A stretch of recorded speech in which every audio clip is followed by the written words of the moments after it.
Good evening, everyone. Welcome here for another inner hour. Thanks for being with us. I appreciate it. Um, I I put a little background thing on. I usually don't do that, but I'm going to be talking about this is our last one in the Great Souls, and then we're going to do a different series starting next time, which I'll send out a notice on once I kind of have that together. Can other people hear you? Can you not hear me, honey? I cannot, so it could be just my computer though. Okay, so if anybody who's online can hear me and can turn on your microphone and let me know you can hear me, that would be great. James can hear me. Okay, cool. Yes, Uncle Stephen, we can hear you. Perfect. Thank you. Ani cannot for some reason. So, all right. Thank you all. Appreciate that. So it's some glitch on her end. Thank you.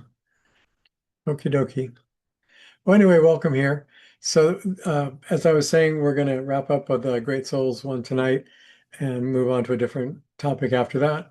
I decided to do a little library picture. Thought this was kind of a cool library, but for a virtual thing in the background, since we're going to be talking about the last group of people we're talking about is the founding fathers who are not. Oh, thanks, Lois. Are not. Generally considered in the philosophical area, although their philosophy is what was behind the principles that started the United States. So it's very influential and had a huge impact on world history, still is having a huge impact on it. So I want to talk a little bit about them tonight, not so much from the government aspect, actually, as some of the conceptual things and what those were rooted in that you might be familiar with, but you might not be familiar with. But more of the where the philosophy came from and the kind of impact that it's had. So I'm going to share a little bit about that with you tonight, and then again, if you have questions at any point, feel free to do it. And otherwise, I will open it up specifically to discussion at some point. But you're welcome to question or make a comment anytime. To start with, I'm going to take just a moment of quiet as I do.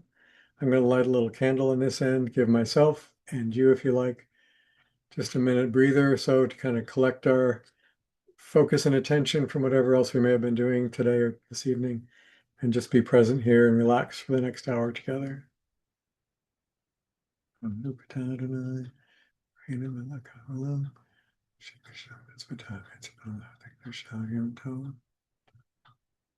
Is it going? It is going.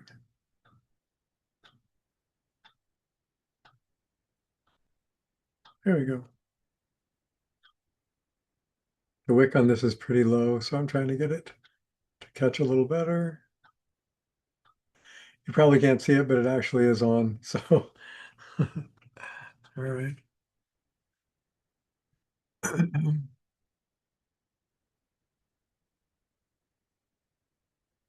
Okay, so because of the founding documents of the country and because of where a lot of the principles that they incorporated to those documents came from, which were classical philosophy and classical texts, I decided to do a little book thing in the background. So uh, that's just my way of doing something fun for myself. Before we get into everything tonight, I want to just take a personal moment because most, if not all of you, are aware of the fact that our granddaughter Taryn has died. And so we've been kind of out of commission for a while in terms of being in touch with things. I'm getting caught up now in emails and messages and things, but we've been dealing with a lot of family things.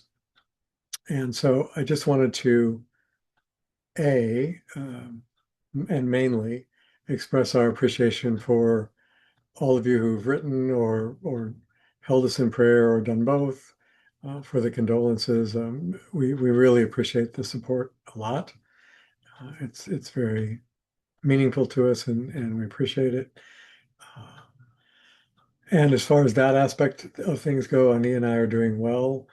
Um, Taryn has been seriously ill since she was 4 and has spent most of her life in pain or illness or both. And so from our perspective, while we're sad, of course, about her passing, we're mostly grateful that she's out of that body and out of that pain and out of that situation. So, in the way we look at things, that's kind of a gift for her. Hard on the people that she leaves behind, many of them, but I think it's, as again, we're not actually grieving that part because I honestly think she's really grateful to not be in that body anymore. So, but thank you all for reaching out, those who did and those who didn't, but still, thought about us and held us in prayer. We appreciate all that. Okay, so moving on, I guess I want to say at the outset that there, this particular topic, because of all of the volatility in the world today and all of the very strong opinions every which way on the United States now from citizens of the United States, people that are just, any name a position and somebody's strongly for it or strongly against it. And that's not that's not what tonight's going to be about.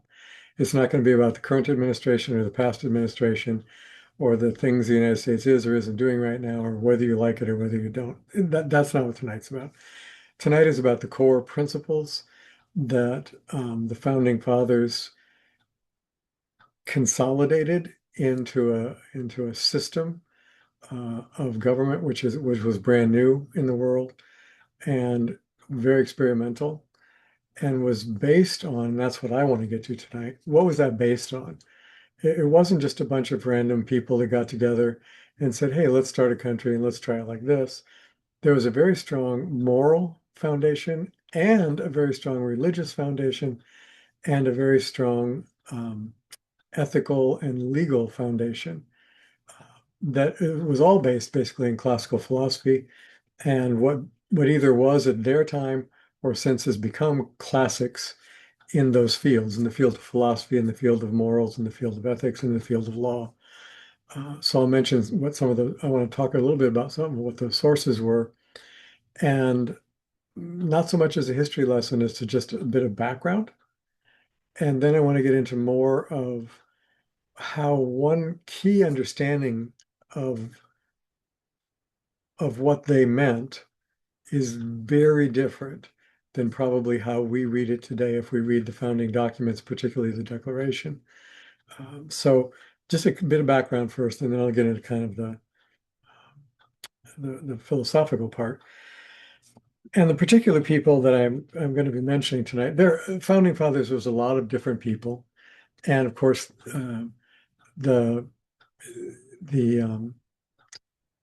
many people who aren't listed among the founding fathers, including women and including other men who are not considered part of that group because they didn't sign the Declaration and or Constitution,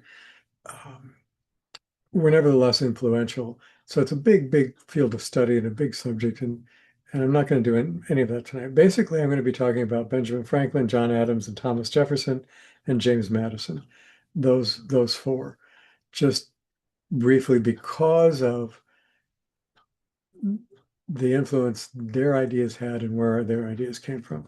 So first of all, Ben Franklin, who was intimately involved in both the writing of the Declaration and of the Constitution of the United States, who was much older than most of the people present in all of those things. You can look up any of this history that you want, so I'm not getting into that part, but the part you may or may not know if you've not read Franklin's autobiography. It's fairly short, and I find it fascinating and very insightful into his character and very insightful into the climate of his times and the very difficult choices that were before them, some of which have parallels to the very difficult situations we're in right now and some of the choices we're facing. But in his autobiography, he talked about in his 20s, he developed an understanding that working on the development of one's character was essential um, as in living a happy and fulfilling life, and was essential in the future of what was to become this nation. And so he developed a system of virtues that he identified that he wanted to inculcate within himself and in his life to a much fuller degree.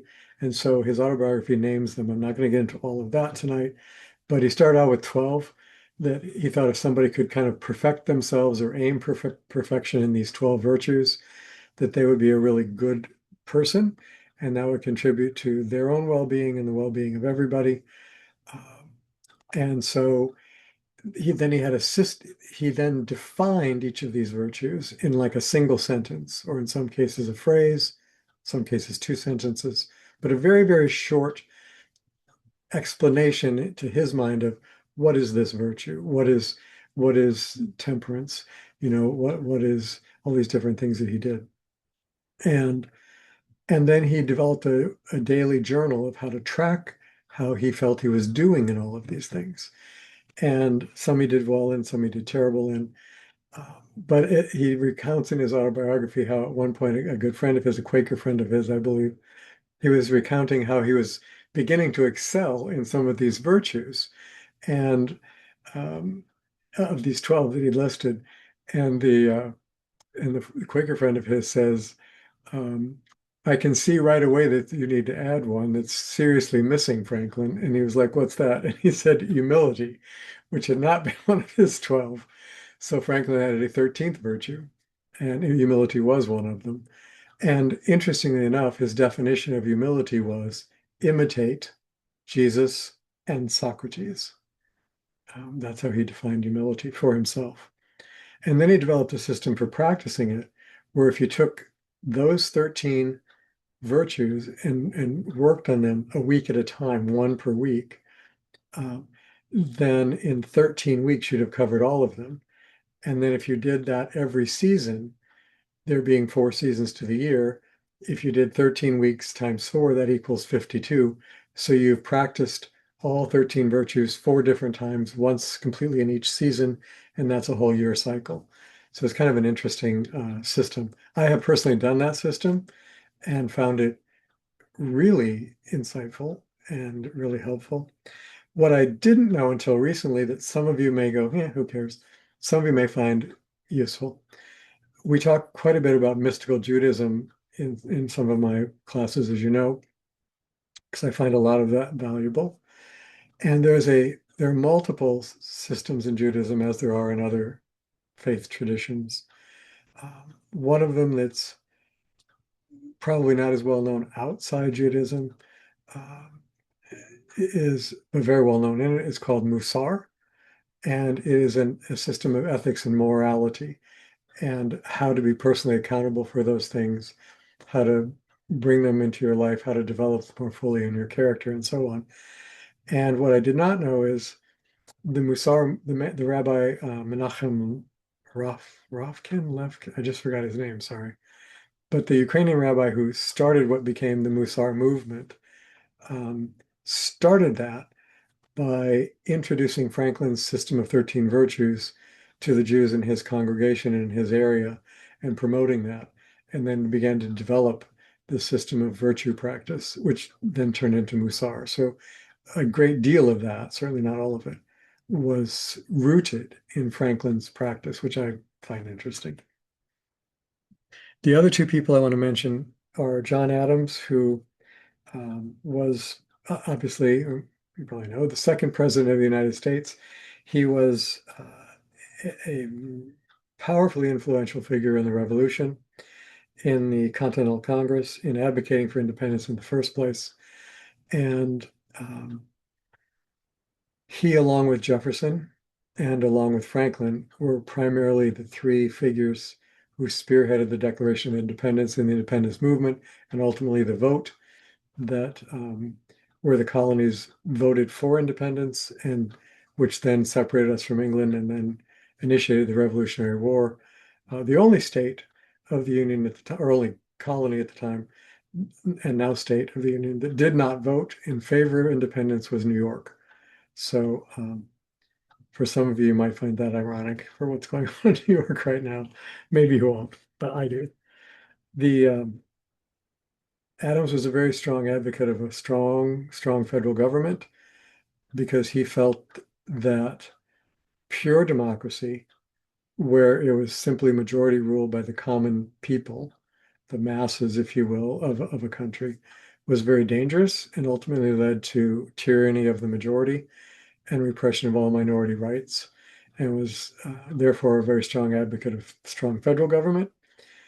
Jefferson was his dear friend and had a big falling out because as things developed, Jefferson took the opposite approach, felt that state rights were far more important and the federal government should be very, very, very limited. And if it came right down to it, states should be able to choose, not the federal government, and that the common people were smart enough to rule things. And so they had a big falling out for years, but did reconcile before they both died. I'm going to mention one more and then I'll get to Nahum and Shuli.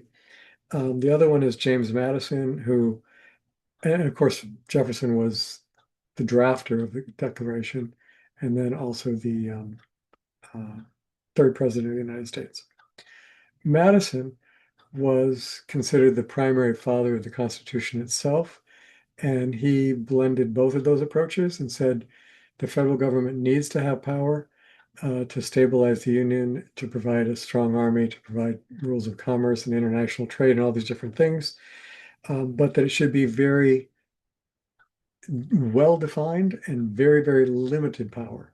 And that if they exceeded that, the state should rise up against that. And that otherwise, states should have the undefined, numerous, and much more vast powers over their own behavior.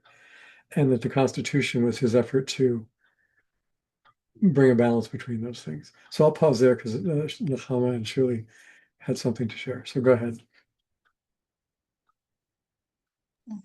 It's for both of us. Mom had something and I had something. Mhm. I was just gonna say well, two things, of course. Auntie will be disappointed if I don't give her a weather report. Be happy at this one because it's been storming on and off all day today. 2 days. Yeah, all weekend it's been storming. Yeah. And don't worry, I've been latching and whimpering. So you can get all the thunder you want, but I get to keep the rain because we need it because we're in a drought. Got you. Yeah. smiling. Mississippi is flooding right now. Lots of flooding down by where our We're daughter having- lives. Yeah. About warning about flooding too, so Yeah. we've been okay so far, so no Good. worries, but Good. thunder and lightning. We had one during the beginning of the week that scared us. Weekend. We jumped. Oh, it was not good. It was very close. Hmm. So those ones are not fun. No. But the thing is, just not to correct you, the rabbi of the founder of Musar movement was Rabbi Israel Salanter. So who's Menachem Rafkin or Lefkin from Ukraine who started the movement over there? Person who did do We it. just looked it up because we couldn't remember. Yeah, that's interesting. Yeah, thank you. I appreciate that. I will look that up as well. Yeah. So anyway, yeah, thank you for that. I appreciate it. And Mom had something else to say. I Mhm. just want to add to your humility. This last weekend, we read the portion in the Torah about Moses and Just Korah. yesterday. Oh, right. And I ended up giving a drosh that talked about Moses having humility and Korah being filled with ego. So I think it's interesting that you That bring is. it up. That's wild. Yeah. That's wild. Yeah. Most of you know, but in Oh, case you okay. don't, the whole Torah is divided.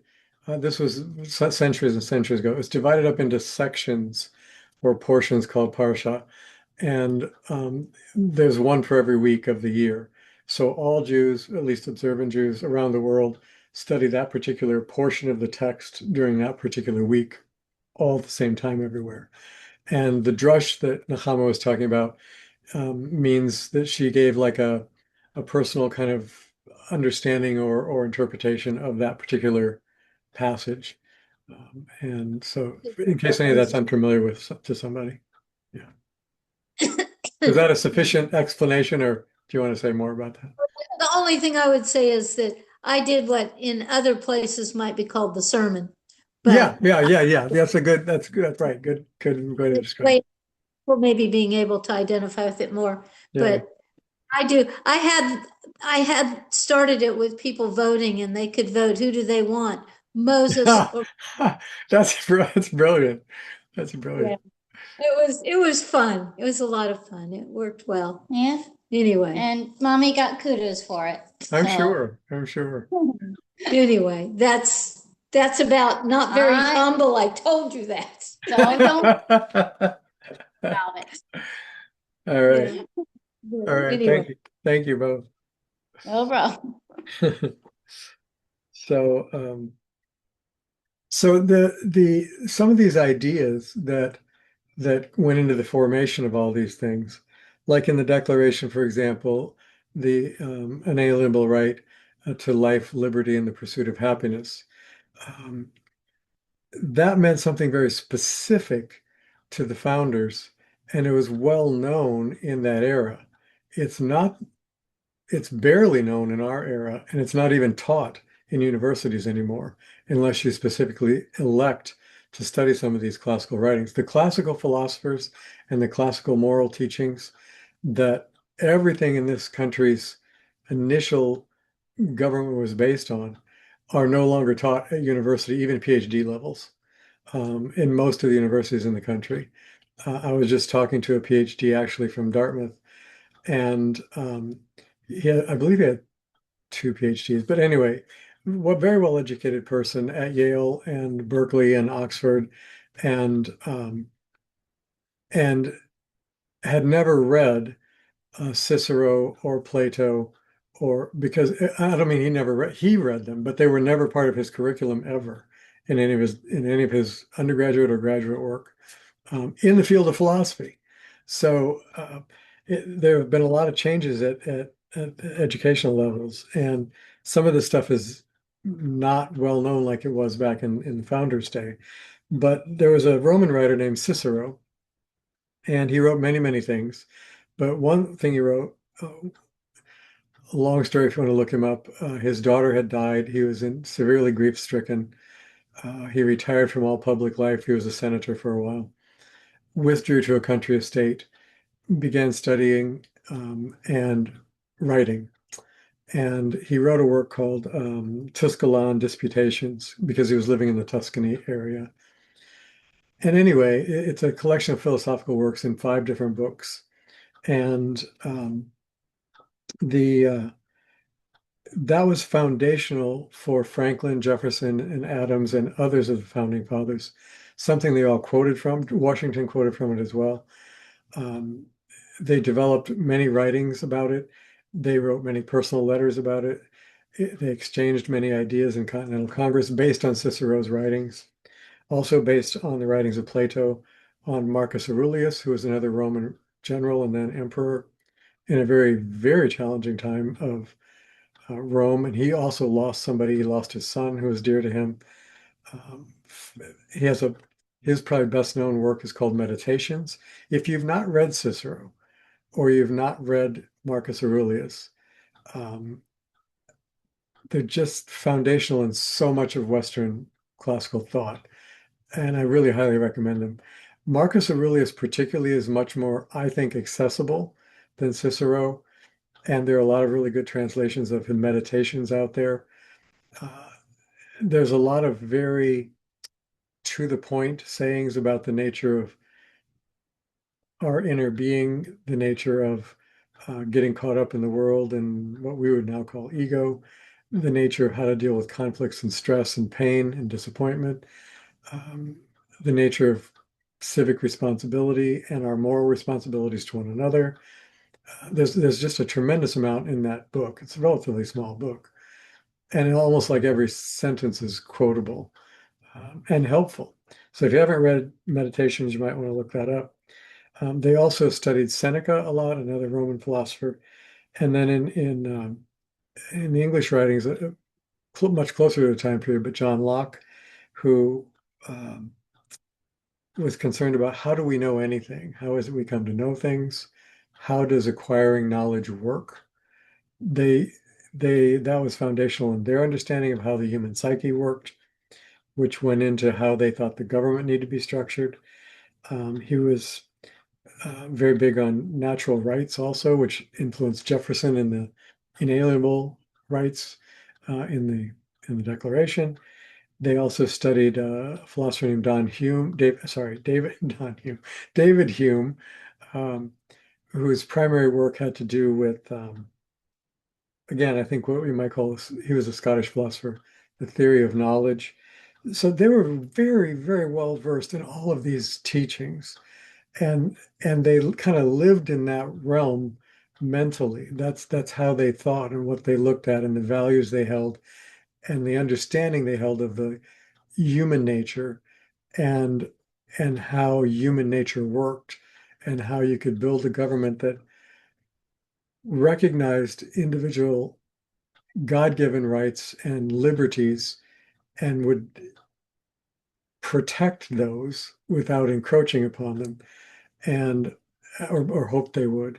And so many of their hopes for religious freedom, for freedom of speech, for equality, for equanimity, all these different things that they were striving for. Certainly, there's lots of failures, of course, but the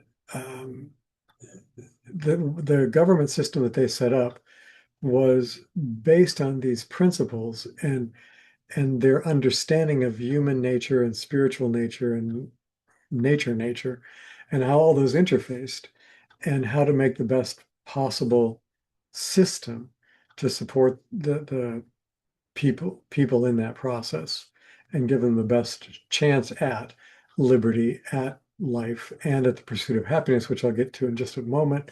Then we'll pause again for anybody who wants to share.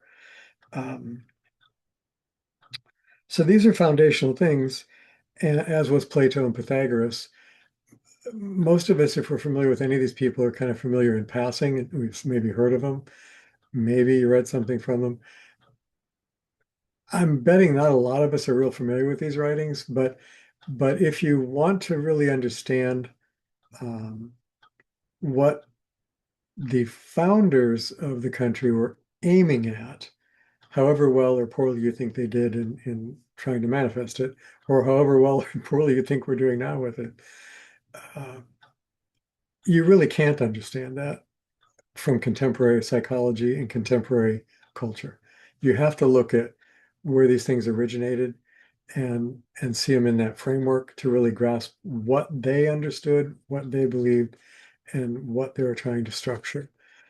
So while it is not true that all of the founders were Christian or Jewish, it is absolutely true that the foundational moral principles arose out of ancient Jewish codes of law and morality and out of the many Christian writers like Kant and others that those kinds of writings that saw human beings in a particular light, and the understanding that they got collectively, obviously they had different particular beliefs, was the code. It wasn't a particular religion. It was a set of moral and ethical principles that arose out of the Judeo-Christian tradition.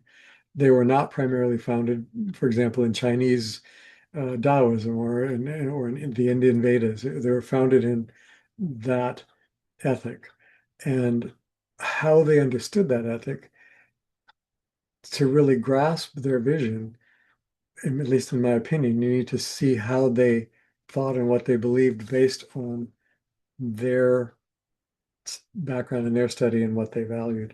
So So back to the pursuit of happiness just for a minute, and then I'll stop here, is you can check this out if you like, but there is not another constitution in the world or another federal founding paper in any government of the world that recognizes individual rights over states' rights, nor is there any that declares that their citizens have a right to the pursuit of happiness and property, and that the government's job is to protect that. So it's very unique. And the now, by the way, I will say there are governments now, currently in the last 100 years, that have started copying the United States Constitution and making variations of it. So there are some now that have some similarities because they're copying, but still not that part. They have not done that part. To the very best of my knowledge, and I look that up every few years, so I may still be right. We'll see. But two quotes I want to give you. One is, this is from Franklin, and this is again based on his classical studies. Without virtue, no person can have happiness. So he's connecting character with happiness, not with conditions, not with getting what you want, not with acquiring things, not with being wealthy, not with having a reputation, none of that stuff that we in our culture, I don't mean you and I necessarily, particularly associate with. He was not associating with that. None of the founders were. And none of these writers, these classical writers that I've mentioned, who are the main ones, there are others, but none of them associated that way. So a big distinction, if we read The Pursuit of Happiness, there's a good chance that most people in our country today, if they bother to read that, if they would read the right to the pursuit of happiness, they would probably think of it in terms of, okay, I have a right to pursue things that make me happy. If I want to eat pizza every night, I have a right to eat pizza. If I want to dance on the roof, I have a right to dance on the roof because that makes me happy. If I want to vent my feelings at you and make you the source of all my problems and say you're to blame for everything, if that makes me happy, then I have a right to do that because I have a right to pursue my happiness. I have a right to do whatever brings me happiness. And what they mean by that is whatever makes me feel good, I have a right to pursue that. And happiness is me feeling good. That's, I think, a fair simplification of how happiness is seen by and large across most of our culture contemporarily. That if I don't feel good, then I'm not happy. If I do feel good, then I'm happy. That is not what the Declaration means. And it is not what the founders wrote about. And it's not what the people they studied wrote about. And it's not how they understood that. So they'd be very surprised to hear that we think that means we get a right to pursue whatever makes us feel good. That is absolutely not what they meant. In all of these classical philosophers, Marcus Aurelius is, again, I think the easiest one to read without getting into more difficult, ponderous literature and so on. But it's certainly, you can do it. There are good translations of Cicero out there and good translations of Plato and all of that. They're more, I believe, from my mind anyway, more complex and take a little more effort to really grasp, because we're used to, instead of reading literature that's one sentence is a paragraph long and one idea might take 10 pages to explain, or one oratory on a particular theme might be an hour in length to get across one idea. We're used to things that, are like buy Pepsi, get stuff. And we listen that long. And our attention spans are much, much shorter than they used to be decades, and especially hundreds of years ago. But an oversimplification, but an accurate one, I think, is that classical philosophy, happiness was understood that happiness consisted in being good, not feeling good. And so if somebody were virtuous, if they were courageous when they were afraid, if they were generous, if they exhibited compassion when it was difficult for them to do, if they were willing to forgive people, if they held to their word, if they had integrity, if they had moral courage in the face of adversity, if they were able and willing to bear suffering and adversity, those kinds of things, then they were exhibiting good virtues. They had a good character, and therefore they had a happy life. It didn't mean they felt good all the time, moment to moment. Sometimes doing the right thing or the courageous thing doesn't feel very good at all. But if it's the right thing, it's what ultimately makes us happy with ourselves. Liz, go ahead.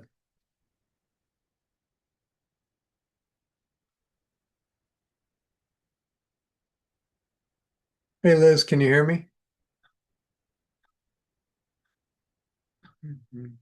Well, we can't hear you or see Hey, you. Stephen. There Hey, you Stephen. go. There you go. I was walking from one room to another during class. Oh, I gotcha. got caught, and I had an armful of something to drink and something to nibble on. I had to find a place to put it down, Yeah, and then find a place to put I have my drink here, but I didn't have to walk to a different room because my wife very nicely brought it to me. So You know what? I wish I had a wonderful person in my life that made tea for me as oh, lovingly as Miss Ani makes tea for I do you. too. I do too. Yeah, I'm very yeah. great. I'm very grateful that I have that. I'll tell you. I, I, I am too. I am. You deserve a Oh, lovely tea maker. thank you. Anyway, I don't go know. ahead, dear. I'm not sure if she deserves you, but you deserve her. Well, That's a really because, good point. I am not right. either. I am Right, not either. Yeah. okay, you know what I'm trying to say. Okay. I mean, Yeah, yeah. I I think know, I know, if there are saint medals passed out after one dies, she's probably going to get a couple. get one of those. Yeah. When my brother got married, we kept telling him he was marrying up. So I don't know in your can't say in your situation. I'm not sure, but I did not run this past you before class. Um, but this particular part you're talking about, I heard this spoken about on the radio by a Constitution scholar. Interesting. And there's actually a typo in the Constitution we all see. It was done in one way, and they have the originals, like one in England and some of those. Then it went off to the printers, and the printers changed it. I don't have the text in front of me. I don't know if you do, but Yeah. I mean, I the have whole one. I could look it up, but I don't have it in if front you, of me. well, if you don't mind, I don't have it in front of me. I guess I could pull it up. But if you don't mind, but the whole thing where it talks about what is the thing about our happiness or whatever that what's that line? It's not jumping in my head. That is not in the Constitution. That's the Declaration, and it's the inalienable right to life, liberty, and the pursuit of happiness. Okay, that's the Declaration. Okay, Hmm. my mistake. I'm quoting the wrong document. Anyway, she's a scholar on all of those Hmm. documents, including the Declaration. Hmm. The and pursuit of happiness. Hmm. The people, the printers, took out the comma and put a period there. It actually goes on much longer and changes the whole idea of that first sentence about happiness. It's really interesting. It is interesting. Hold on. Kind of like how the first and second sentence are stuck together, not being separate things. Yeah, Or yeah, well, it's right. I mean, the sentence you're talking about, I understand. Let me pull that up. So, do, do, do, do, do.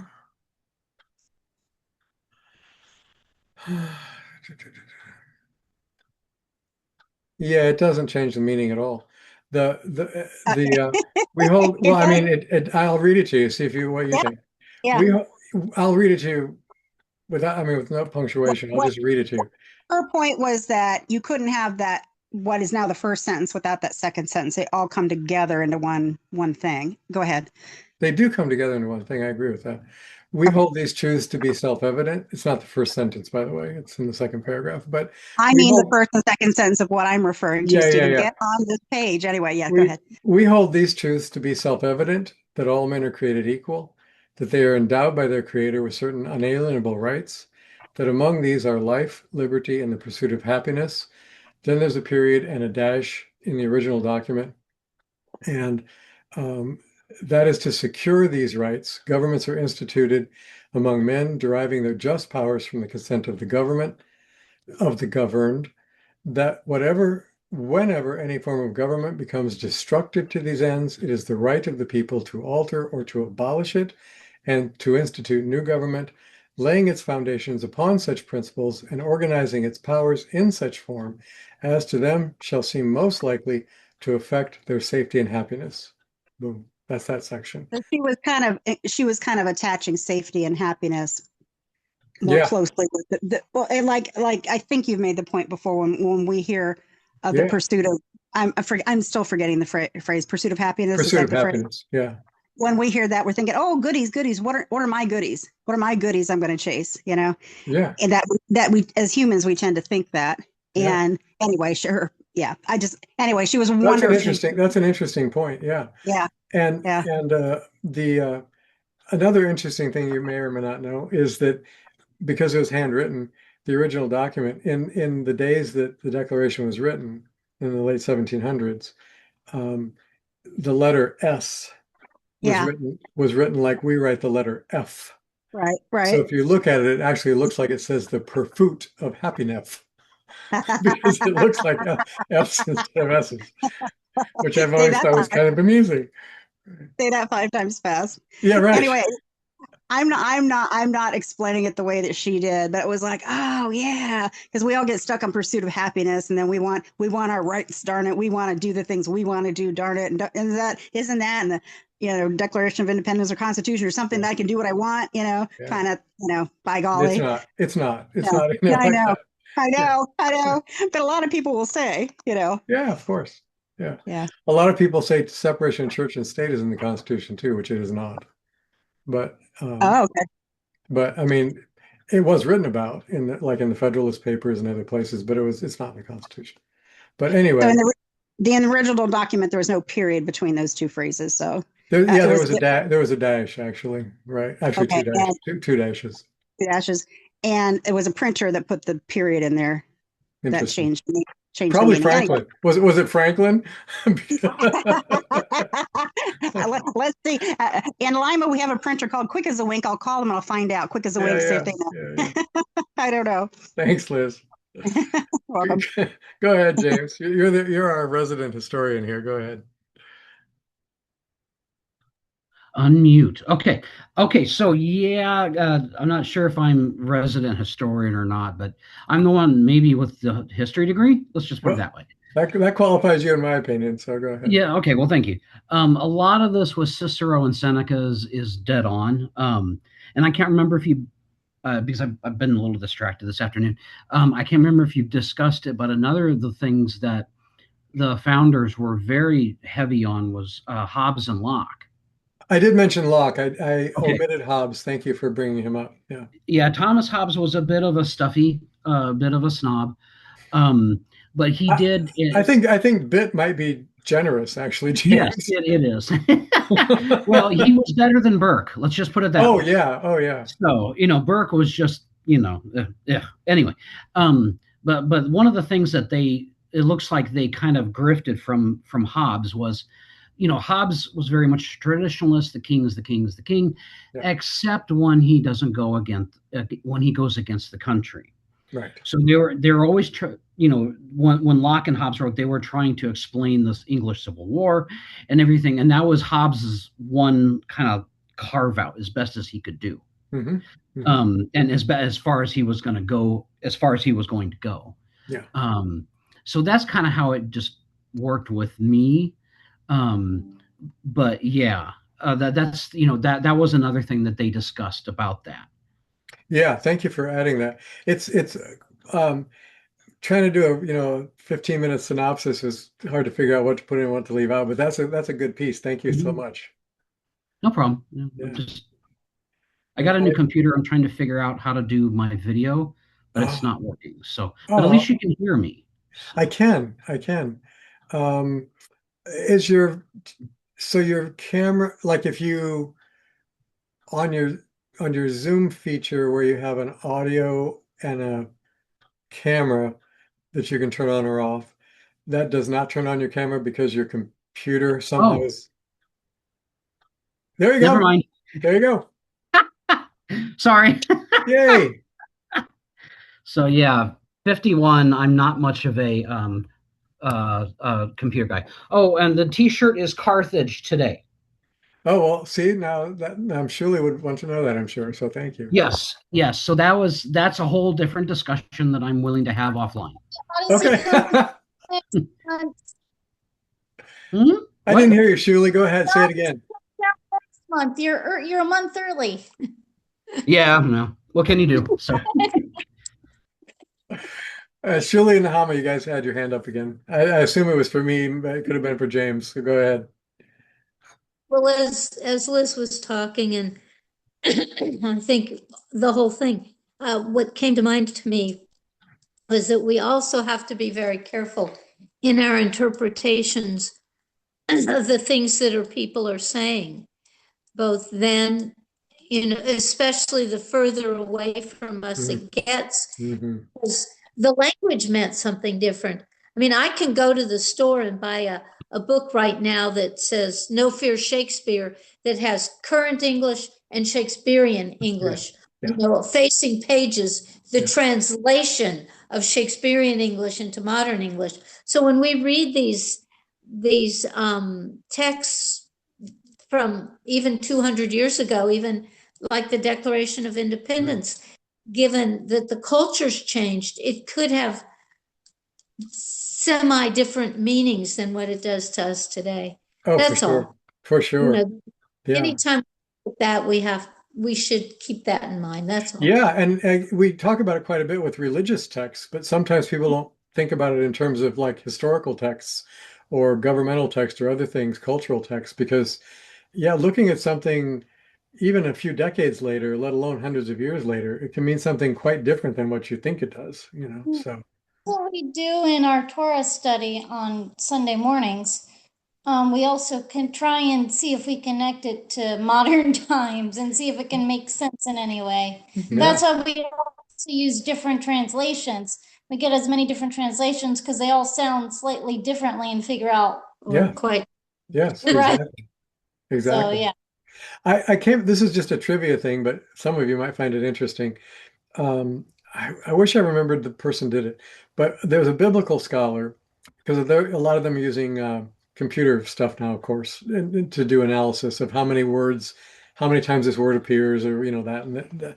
Well, anyway, they did this analysis. This was gosh, probably 20 years ago. They had found archaeologists had found a copy of the scroll of Isaiah that was 1,000 years older than any copy they had up to that point. That scroll is now in the Israeli Museum, Antiquities Museum in Jerusalem. Um, but they looked at that scroll and they compared it to just a modern Tanakh. Like if you opened up a Jewish Bible today and looked at the scroll of Isaiah or the book, if you have it in scroll form or you have it in the book form, look at the Hebrew text for Isaiah that we have now, and they compared it literally word for word for this text that they had that was over 1,000 years older. And they found some differences in the texts. Then they took the New International Version of the 27-book New Testament that Protestants use, and they compared that to the oldest Sinaiticus version of the New Testament, the oldest historical New Testament collection that we have of those 27 books. And so they compared that oldest New Testament that we have so far with the current New International Version 27-book New Testament, and they compared those to find differences. In the two New Testaments, they found over 7,000 differences. In the book of Isaiah, between 1,000 years and the current one, they found seven differences. So, Mm. so yeah, there's reason to believe that what Christians are reading is not very close to what it was originally. And what it was originally was even written decades after Jesus died. So the Jewish Bible has a much stronger foundation of traditional accuracy, let's say, than the New Testament does, which I just found interesting for whatever that's worth. But since we're talking about things changing over time, I thought that was kind of, It's sort of like that too. yeah.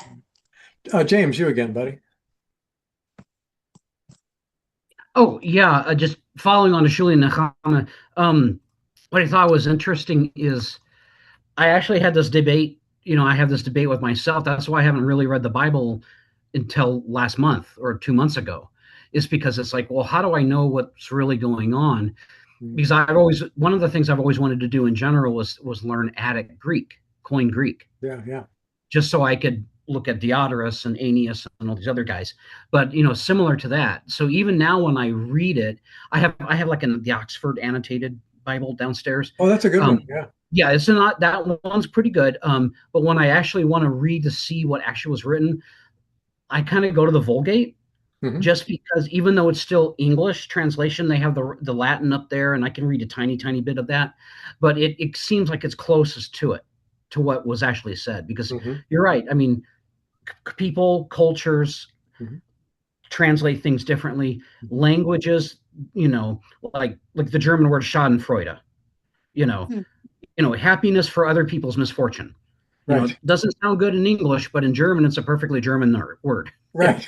So for me, it's just like if you don't, and even I think if I remember correctly, Jesus's teachings were written down in Aramaic. Yeah, originally. Which you can still learn. So it's like technically you have to go all the way back, but to read it, you probably have to do Greek. So Yeah. Oh, yeah. Yeah, because exactly. The they have yet to find. I'm actually working with I shouldn't say working with. I'm part of a study group with one of the five, generally considered five top New Testament scholars in the world right now, and by most accounts, he's up there anyway. And they're working right now.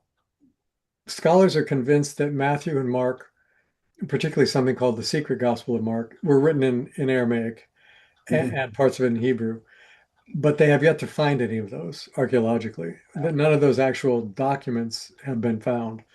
They're all still in Greek. The earliest ones they found are still in Greek. They found one very early one in Coptic, which is basically the Egyptian language in Greek letters.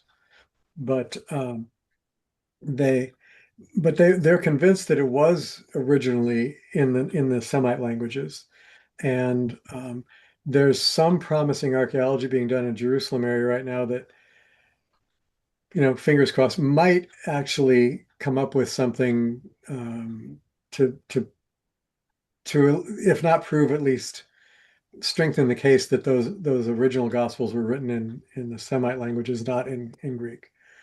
Yeah. One of the things I think is really important to understand, and it's why I encourage everybody to get as different a translation as they can when we study, is because every translation is an interpretation. Exactly. So the translator is interpreting it not just through their understanding of the language, but also from their understanding of the world. Oh, yeah, absolutely. Really good point. Absolutely. In fact, there's a famous German philosopher named Friedrich Nietzsche, and one of his quotes is, "There are no facts; there are only interpretations." I agree with that one. It wasn't talking about the Bible, but just in general. Yeah. Yeah, Nietzsche was a character. He was definitely a character. Yeah. Yeah. And a lot of his stuff was really twisted during the Nazi regime to promote the super race idea. James, I have a book recommendation for you, a series. Okay, what is I it? would prefer here to second me on this one because he knows it. I've mentioned it on Inner Hour before. Do you know the Robert Jordan series, The Wheel of Time? I've heard of it. I should get it. It's a 14 book set. Well, I always have a bad habit of referencing it, especially the last book. Okay. He incorporates Christianity and the Eastern religions of Hinduism and Buddhism into his books. Okay. All right. Especially you can also get them on a book on audiobook, and they're very good on that too, but don't see the show because it'll Yeah. confuse. Okay, so book one is Wheel of Time, Eye of the World. That sound right? Yeah. I think that's right. Yes, that's the first book. And the last book is interesting because our main character, which is, I guess, kind of sort of, you can think of it as the Jesus character, Mhm. the chosen one idea. And he has to battle the dark one. And it's a whole connection with good and evil. Okay. And realizes the main character that he can't kill, so to speak, evil. He has to keep it in the world to have that spark I of see. creativity. Yeah. 'Cause Okay. then Well, yeah, that's very, yeah, I get you. Well, that's interesting. Yeah, I can tell just by looking at the synopsis on Amazon, there's like 3 different ways to interpret what it's talking about. Uh-huh. So, okay, sounds good. I James, think, oh, sorry, go ahead. no, I think my mom might have it. If not, I'm definitely picking it up. Thank you very much. I appreciate it. I have a question for you, James, Hmm. that we can email about private. Oh, so go ahead, Shirley. Go ahead.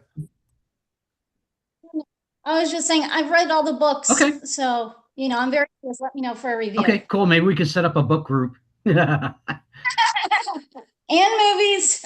Yes. Sounds just good. books for me. Sounds All right, what's good. your question, Stephen? What's your question, sir? Years ago, you sent me some drafts of a sci-fi book you were working on. Did you ever Oh, finish yeah, that? Back in Time or something. Yeah. Yes, right. Did you ever complete that? No, it was so funny because it was meant to be like therapy for like unresolved issues with my father. Yeah. And I got to the point where he actually had a fit in the car over traffic. And it was so traumatizing, I actually had to stop. Oh, yeah. I never picked it up again. Oh. But Well, I Sure. thought you had something going there, so I'm encouraging you to think about either going in a different direction or continuing. But I think you should write more. I like okay, it. well, thank you. No, I have other creative outlets that I'm doing, and then around that same time, my son was born. So Oh, that's right. you know, That's yeah, right. and so for me, I was able to kind of work through a lot of these issues, or at least Yeah. either push them off to the side or kind of deflate their relevance and things. Yeah. So, but no, I always like that. But right now, my creativity, I'm doing games. I'm creating games. So, Like video games? no, board games. Oh, board game. Oh, cool. Yeah. Are you constructing any or having any produced or trying to sell them, or what are you doing? Yeah, I have a manufacturer I work with, a game company, and they're already working on one game's at the printers. I'm submitting another game. Can in the you next send week. me once something's marketable? Can you send me information on that? Yeah, sure. Yeah, once I get the blurb on it, sure. And Great. I'm working on 2 others right now. So one is going to be on ancient Rome, and it's going to be like the definitive thing because I don't do anything halfway. No, I know you don't. Yeah, I know. Nice. Yeah. There you go. Keep me posted on that if you would. That's great. I will do so, sir. Speaking of something else I want to recommend to everybody, there's if you're at all interested in the different concept about happiness being tied to virtue as opposed to feelings, there's a book out that's called I want to get the title right. It's called Happiness, a History, and it's written by a Dartmouth PhD named Darren McMahon, I believe, McMahon, McMahon, Darren McMahon. He's an extraordinary historian, and he goes back, I want to say, to like 500-ish BC up to present time when he wrote the book, and talks about the idea of happiness and how different cultures looked at it and how it has evolved over time and the impact the different understandings of that made in those cultures. And I just found it very, very interesting. But so if you're interested in that sort of thing, that's a book you might want to check out. But we're out of time already. Gosh, that went by fast. All right. Well, thank you all so much for being here and sharing. And um, I will send out a notice on what we're doing for the next time once I know what I'm doing for the next time. So thank you all. And James, I'm back in town, so maybe next week we can touch base. You know, we talked about maybe talking, you and I, so we can see if we can maybe we can get in touch next week by email and see if we can set up the time to actually connect. Yeah, sure. I got all the time in the world. Awesome. That'd be great. I appreciate it. Yep. So No problem. Anytime. all righty. Well, listen, guys, thank you. And ladies, everybody, I hope you have a wonderful week. I guess I should apologize for Annie and I also, we've been kind of out of touch with most everybody for a couple weeks between all the family things going on, some of which were good things. There have been 2 graduations and things too. So in the last few weeks, a lot has been happening and we haven't kept up on things like emails and text messages and stuff. So we're back home. We're getting caught up in all of that, and we'll get back on track here before too long. But so let's just take a brief moment together to just appreciate the opportunity we have to connect with one another and to the freedom we have to share our interests and our ideas and our understandings in a place where we're safe to do that.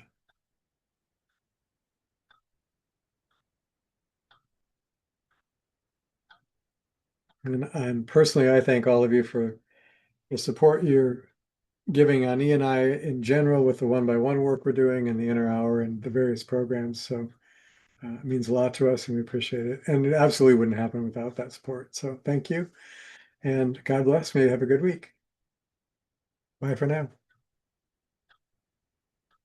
We love you, Stephen. Bye-bye. Thank you. Love you too. Bye-bye. Bye.